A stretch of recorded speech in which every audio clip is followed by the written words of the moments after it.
does that mean? What does it look like? And what does it feel like? A lot like this. Welcome to Hodgkin Center, where uncompromising care from some of the nation's top physicians, specialists in cancer, neuroscience, cardiology, and more comes to life. From its foundation to its rooftop, every inch has been considered with insights from patients.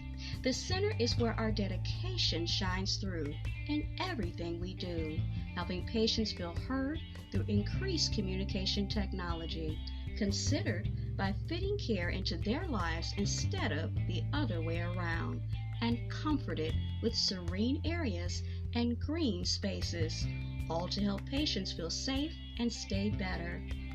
This is at Hodgkin Center, and this is the beginning. Uncompromising care.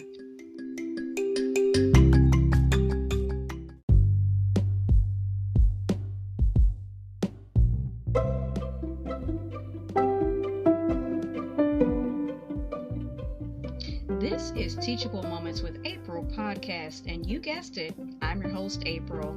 If you're a returning listener and a part of the Teachable Moments with April podcast family, welcome back. For those of you who are checking me out for the first time, well, hello and welcome.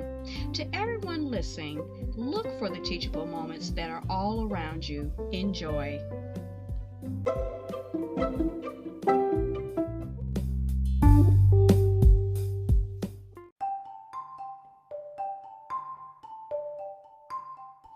This is your host, April. So I recently did an episode in which I talked about, with Miss Mary, about Illinois, sinking, and the data behind that.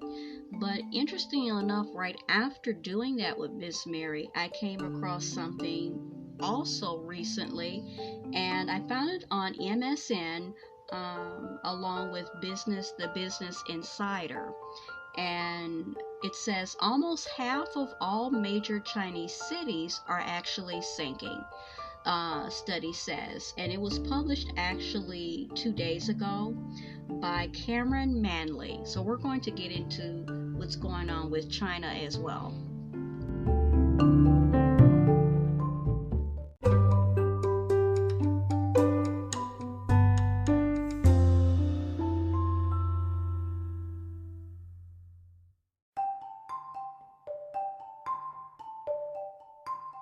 So this particular article goes on to say almost half of China's major cities are sinking, a new study has found. Around 45% of China's urban land is sinking faster, than 33 millimeters per year. Water extraction is likely the main reason behind it. Robert Nichols, a climate adaptation professor, said.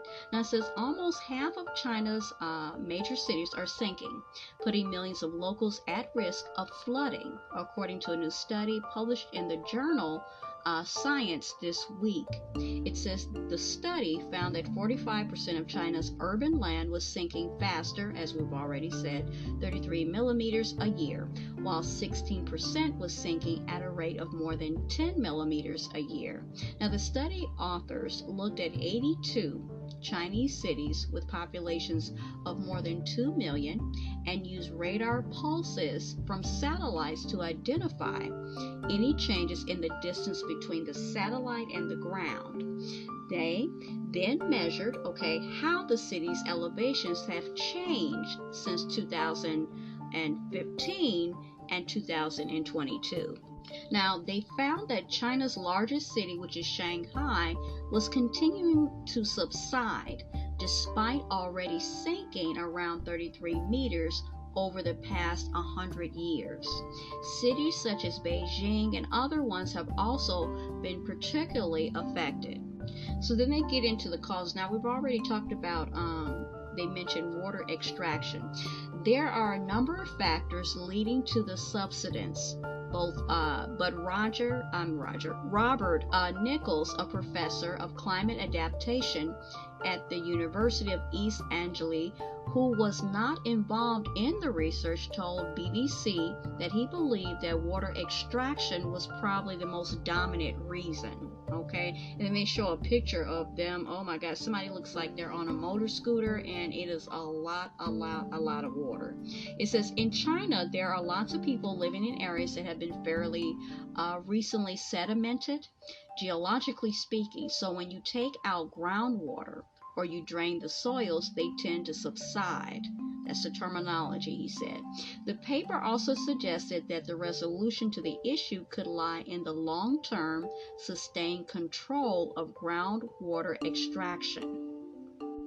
In a comment article also published in Science, Nichols warned that subsidence jeopardizes the structural integrity of buildings and critical infrastructure and exacerbates the impacts of climate change in terms of flooding, particularly in coastal cities where it reinforces sea level rise. Subsidence already cost China over 7.5 billion yen, which is around 1.05 billion a year, Reuters reported. Now, the problem is not confined to China, however. Another paper published in February said that about 6.3 million square kilometers, or around 2.4 million square miles of land around the world was at risk of subsidence, with Indonesia one of the worst affected countries.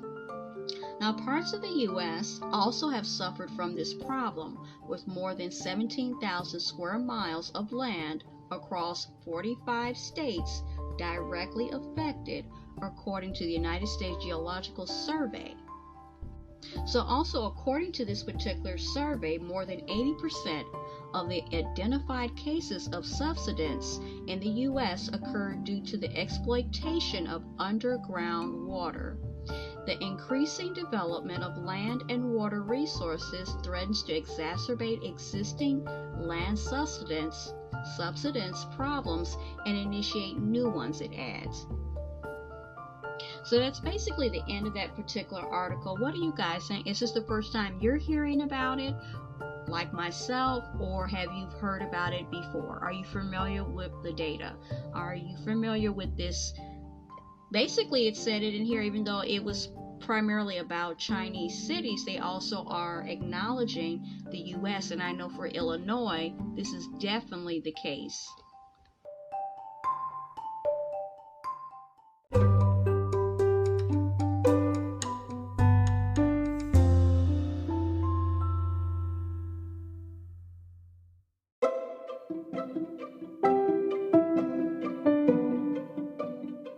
You were just listening to Teachable Moments with April podcast. I truly hope you enjoyed this episode. We invite you to stay connected with us on our other social media platforms: TikTok, Pinterest, Instagram, Threads, YouTube, and now Rumble. You can also leave us feedback in 3 ways: in the Interact features section on the Spotify app, voice messages to the podcast through our customized link, or at teachablemomentswithapril@gmail.com.